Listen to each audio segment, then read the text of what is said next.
If we tried to go over all the exploits of George Washington during his war years, we could take quite a few hours of your time. Instead, we're going to go over all the reasons George and his army should have been totally devastated by the British, and in many ways were. From the internal military strife to unexpected traitors, George met with every possible catastrophe a military leader could experience. Yet, somehow, he and his ragtag army were able to come out as the victors of the war for independence. Today, we are going to discover how George overcame the terrible odds stacked against him, because this is exceptional history.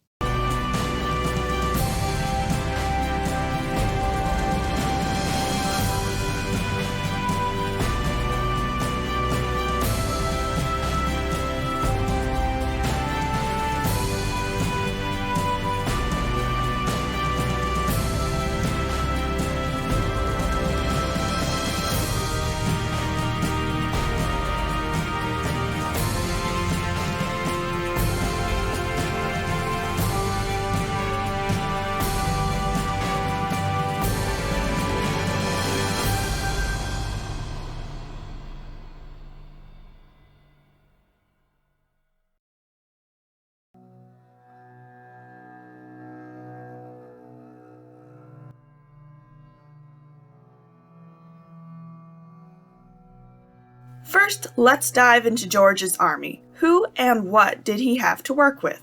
Well, as far as who the army was, George described them as a mixed multitude of people under very little discipline, order, or government. You see, George's army was mostly made up of unpaid farmers and shopkeepers, most of whom had never even seen military service. Also, these recruits came from a very small portion of the colonial population. It has been estimated that 1/3 of the colonists were Tories, 1/3 patriots, and 1/3 undecided. Once women and children are subtracted as fighters, this makes for a very small army who, besides being untrained, were often divided by the politics between their own states. All the same, George plugged ahead with what he had and drilled what discipline he could into his troops.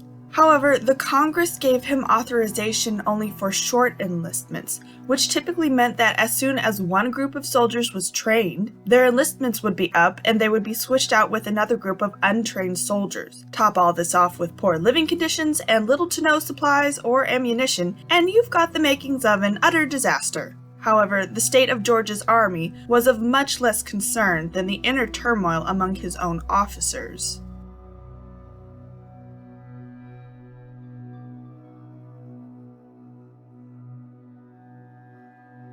Arrogance breeds well under too much power. Unfortunately, many of George's subordinate generals swelled with it. Many of them thought themselves superior to George or more deserving of his post. This often led them to disobey orders that cost them battles or, as was the case with General Charles Lee, caused them to get captured by the British. Between fighting the war, keeping his troops together and fed, George also had to contend with the occasional plots from his generals to remove him from his position. In this, the threat for George wasn't so much the loss of his position as the terrifying aspect of having arrogant men in charge of an already crumbling army. The greatest treachery from his generals came in 1780 when Benedict Arnold, a talented and relatively brave general, committed his infamous betrayal. This act crushed George, who, on a positive note, was not alive to witness historians later discover that, in addition to Arnold, General Lee, upon being released to the Americans from the British, was also among the traitors in the American military's upper levels. However, though the army abounded with bad leaders, it also had a healthy store of good leaders. Among them, Mad Anthony Wayne, who rightly deserved his name for his brash tactics, Nathaniel Greene, Francis Marion, Thomas Sumter, but probably the most helpful of these men was a 19-year-old Frenchman named Marquis de Lafayette. Though his help was at first refused by Congress because of his youth, Lafayette soon proved himself invaluable on a battlefield. He readily embraced the ideals of liberty that George and his countrymen held dear, and with great gusto supported George and bolstered the American army with his leadership and patriotism. However, though George had many good men serving under him to counter the traitors and plotters, battle disasters still plagued him.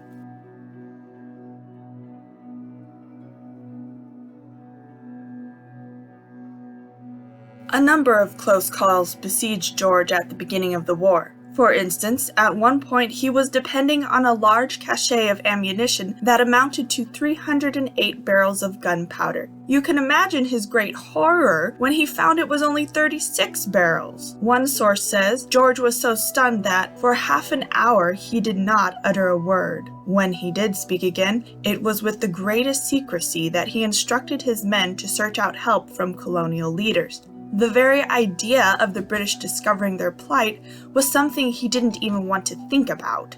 Thankfully, the Patriot colonists answered the need for ammunition.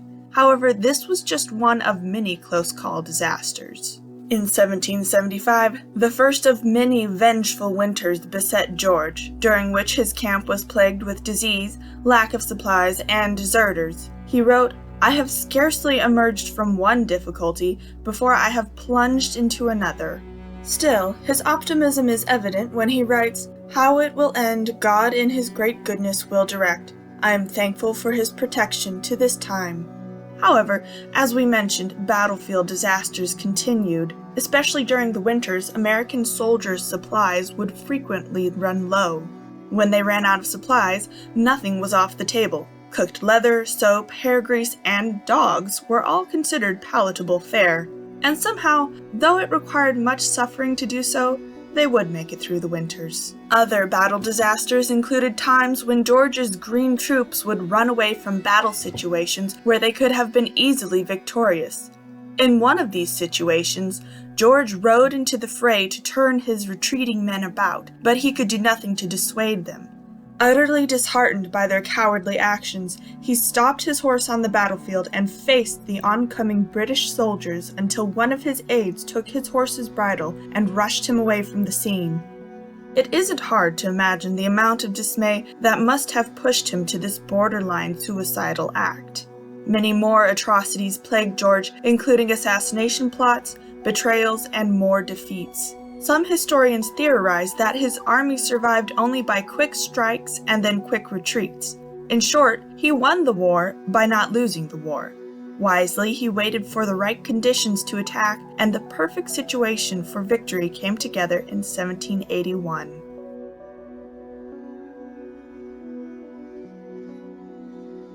In 1781, a series of events would happen that allowed George to put the British into a chokehold.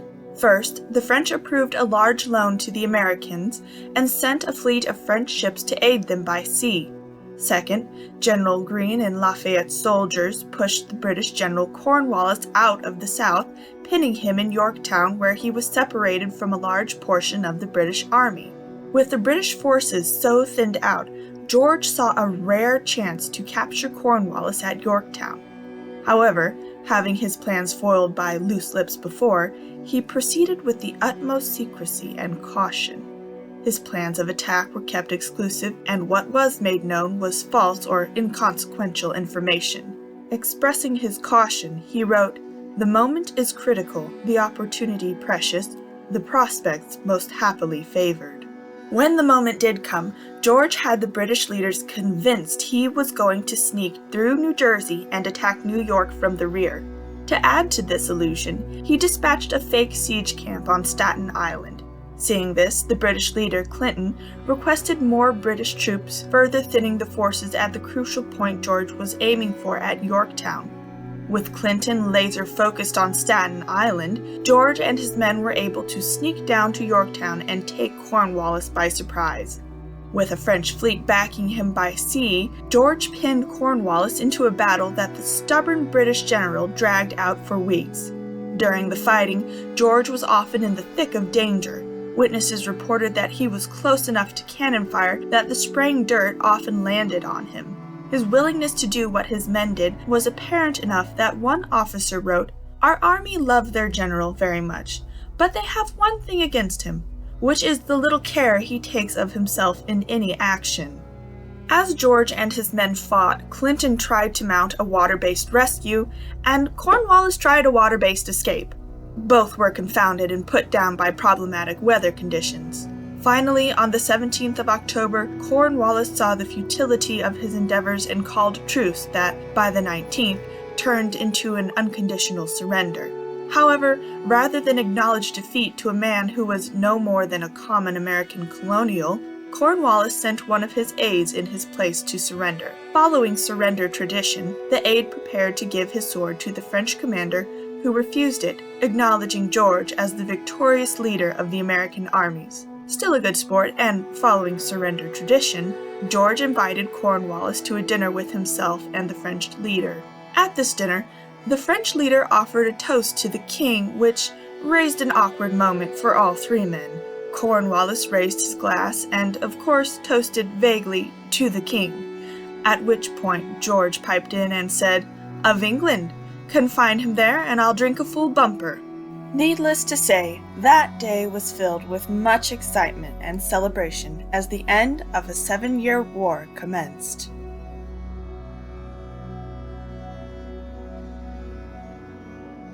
The British surrender was not so simple. It took another 2 years for the British forces to leave entirely, and by that time, new problems were arising. The American army was starting to get ruffled at Congress for its inability to pay them for their long years of struggle. A mutiny arose among the officers who wanted to make George king.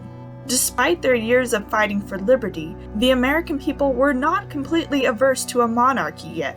George, with unusual vision for a man in his situation and culture, knew that this would annul all they had fought so hard to accomplish. As the mutineers discussed their intentions, George entered the room and pulled out a letter to read. However, he was forced to do something no self-respecting military man would do. He put on a pair of glasses and said, "Gentlemen, you must pardon me. I have grown gray in your service and now find myself growing blind." Reading aloud the letter, he then asked the mutineers if they had any respect for him, that they put their grievances away and allow him to use his own fortune to make good their qualms. These simple words quietly crushed the mutiny. George later rode to Congress where, with Americans in full understanding of how much power and favor he held, he handed in his resignation as Commander-in-Chief of the American Army. Of course, George was later unanimously nominated to be the first president for 2 4-year terms. The American people insisted on it, even though he had already expressed, "The first wish of my soul is to return speedily into the bosom of that country which gave me birth, and, in the sweet enjoyment of domestic happiness and the company of a few friends, to end my days in quiet." He had lost much in the war. His adopted son Jack had passed a few days after the surrender of Yorktown. His youth was fully spent, and he was only allowed a few years in private life before being thrust into the public position of father and leader of the nation. When he was finally able to retire, it was only for a few more years before he fell ill and died in 1799. Now that we are at the end of George's life, we must return to our original question. What made George such a great leader? Why did he rise to one of the highest pinnacles of power and yet control himself and keep himself from becoming a despot like so many of the dominating leaders before him? One theory that might answer this question was his ability to put himself in others' shoes or to do the distasteful things he asked of others. However, this is a quality found in both Napoleon and Caesar, men who rose to equal power and fell in disgrace. Then again, maybe it was George's brilliance as a leader. He could of course display cleverness, honor, genius, but so could many other world leaders who never reached the heights of humility or integrity that he did. As far as our research shows us, the one thing that probably distinguishes George Washington from the great leaders of history is that every morning at about 4 o'clock, quite literally religiously, he would enter a quiet area to pray. He was witnessed to do this by friends and close family members. There he would remain until breakfast was called for. Then in the evenings he would attend to his Bible. His attention to what he believed to be a divine power or providence bleeds into many of his letters and is evident in his final words to the American people in 1796. In his farewell address he says, "Of all the dispositions and habits which lead to political prosperity, religion and morality are indispensable supports. In vain would that man claim the tribute of patriotism who should labor to subvert these great pillars of human happiness, these firmest props of the duties of men and citizens. The mere politician, equally with the pious man, ought to respect and to cherish them. George's belief that the divine is integral to morality, and morality integral to good government, is the singular distinguishment that sets him out from the powerful rulers of history.